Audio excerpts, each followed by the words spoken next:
Brownfield anchor reporter Megan Grebner. With us is Mark Storr, who's with BASF, based in central Iowa. Mark, today we're going to talk a little bit about herbicide resistance, and we're also going to talk about Operation Weed Eradication. Good morning. Good morning. How are you, Megan? I'm wonderful. Waiting for this weather to warm up a little bit so we can start to see these crops really start to make some advancements in the growing season. We're in the same boat, but we're talking about weeds today. Believe it or not, we do have some weeds that are growing. So, in spite of the fact that maybe weather's been sluggish on our corn and soybeans, weeds are emerging. So, yeah, I guess it's starting. Well, it's a good lead into our topic today, and we're going to talk a little bit about weed control. But on that side of it, we're going to talk a little bit about herbicide resistance. So, as we look at that, how do we get to the point, or how did we get to the point where herbicide resistance has been one of the biggest challenges growers face every year? Well, it's a good question, and I think you kind of tipped your hand a little bit when mentioned the words weed control. I think in the industry that has been a common thought that we can control weeds, and I think really probably some of the scientists have come to the conclusion that it's really not weed control; it's a matter of weed management, and there's a difference. And but basically, what we've done is uh, we've become very reliant on herbicides for control of weeds. And as time has gone on, or time has evolved, a lot of the products that have been developed to control weeds in herbicide advancement have been made as simple as possible to be as effective as possible, oftentimes having only one single mode of action. And those products were viewed as being, very efficacious. They did a great job in controlling weeds. And by putting that kind of selection pressure on the environment, Mother Nature, the response is to kick back, I guess, if you will.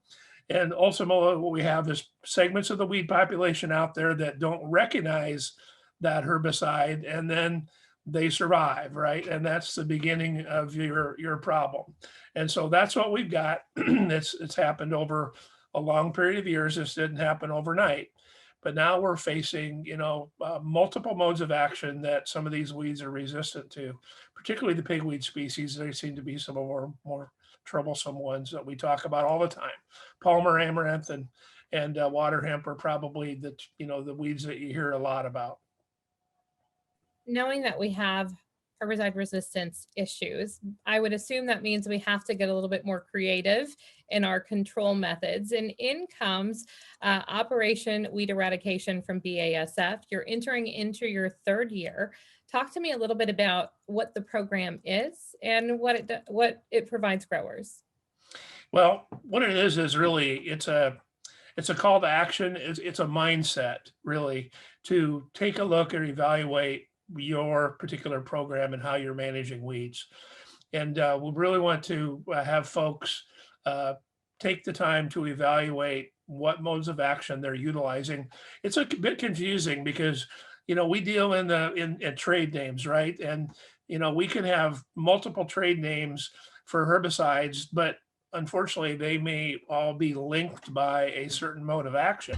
So a grower might switch brands of herbicides from company A to company B, or even within a specific company or supplier, and end up, not really changing things up from a mode of action standpoint. So it requires a little background, a little legwork in determining what modes of action of the herbicides that they're using today.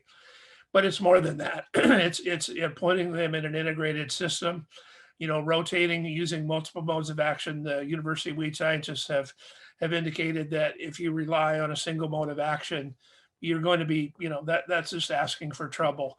Utilizing multiple modes of action, it really delays the problems associated with or the expansion of a weed resistant population. And that's what we're trying to do. We're not going to say we're going to eradicate it, very, very quickly. It's going to take time. But by managing those populations and keeping them growing or keeping them from expanding is a leg up. And ultimately, what we would hope to do is incorporate some cultural methods beyond that of just herbicide. So it's kind of integrated and layered approach to controlling weeds, right? Absolutely. Yeah, and I mentioned, biological control. We've kind of thrown some things out that we've done for centuries, right? Hand weeding. If you leave weeds go to seed, they're going to be, the offspring are then going to be a problem for you the following year. There are weeds that we can, mechanically remove either with tillage. The cultivators have kind of gone the way of the dinosaur. A lot of them are, parked in a grove somewhere probably or not being utilized, but they could be. And we may have to look at some of those means. It's getting to the point where it's a severe enough problem that I think we're really going to have to consider those options. There's a lot of interest in cover crops and helping reduce populations of some weeds as well. And I think that is another possibility. So by looking at tillage, looking at uh, cover crops, looking at alternating modes of action, rotating modes of action of all different available modes of action to us, and then even resorting to hand weeding to get rid of some of those remaining weeds at the end of the year would be in our best interest. How important is it to change the mindset for growers as well, and maybe have them look at it an approach we control a little bit differently? Well, that's I think the key is because we have not been successful with our current approach, which is just keep spraying, keep doing what we're doing, and that's not a productive outcome when we know the outcome is very predictable, right? It's not going to work. We know that we're facing these challenges that Mother Nature has thrown out there for us. So uh, it's going to require that change in mindset in order to get a different outcome and help minimize some of these weed problems that we're dealing with. Mark, what are some other things that BASF is doing to advance weed control options for growers? Well, in addition to Operation Weed Eradication, which we think is a big deal, from the standpoint of changing this mindset, but we're always looking for new innovations, right? And trying to bring new products into the forefront and making them more available. New products that have different uses, different applications.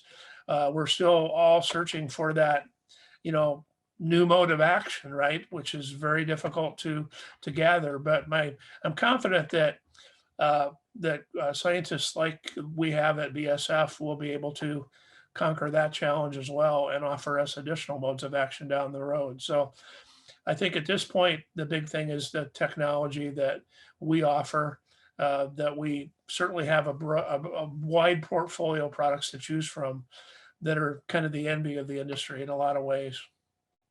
Mark, if growers want to find out more information, where's the best place for them to go? I would tell them to start with their local ag retailer, wherever they're purchasing their products, BSF products, and they can lead them to their local business rep, and they would be a logical first point. Obviously, there's a lot of resources available online, so that would be another place that they could look. And there's a rep finder online as well. So look for BSF Ag products and do that search, and you'll come up with a plethora of information. Mark, it's great to chat with you this morning. Thank you so much. And thank you so much for all of the great information about Operation Weed Eradication. Thanks for having me, Megan. Anytime. I'm Megan Grebner for Brownfield.